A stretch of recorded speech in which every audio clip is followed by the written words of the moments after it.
আমি সারাদিন পরিশ্রম করি আর সবাই আমাকে বুদ্ধ গাধা বলে ডাকে।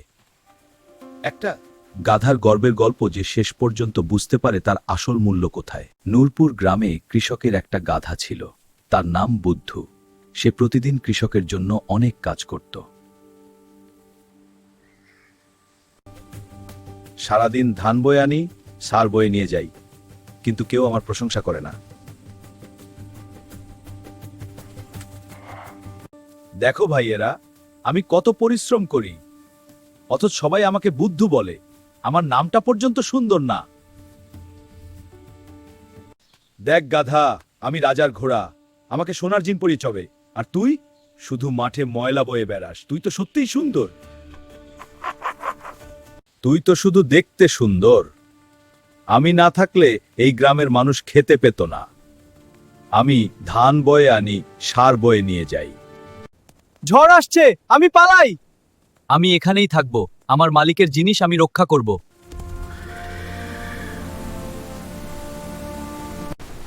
ঝড় আসুক, আমি পালাবো না। আমি আমার মালিকের জিনিস রক্ষা করব।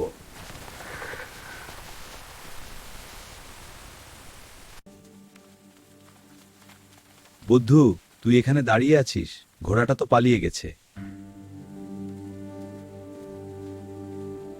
বুদ্ধু, তুই আমার সবচেয়ে বিশ্বাসী বন্ধু। ঘোড়াটা তো পালিয়ে গেছে, আর তুই বিপদেও আমার পাশে থাকিস। আমি দেখতে সুন্দর না, কিন্তু আমি বিশ্বাসী, এটাই আমার আসল গর্ব।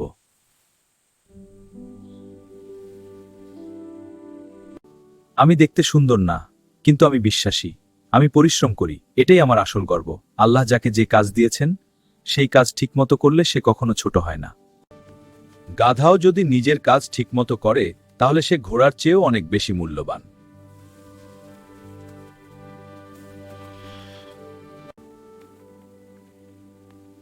তুই ঠিক বলেছিস, আমি দেখতে সুন্দর, কিন্তু বিপদে পালিয়ে যাই।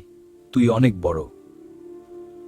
সেই ঘটনার পর গ্রামের লোকজন গাধা ও অন্যান্য পশুদের প্রতি আরো যত্নশীল হয়ে উঠল। হ্যাঁ, এখন থেকে আমরা সব পশুদের যত্ন নেব। দেখো, তারা কত খুশি হয়েছে। এটা একটা ভালো পরিবর্তন। হে আল্লাহ, তুমি আমাকে এমন বিশ্বাসী গাধা দিয়েছ, আমি তার যত্ন নেব।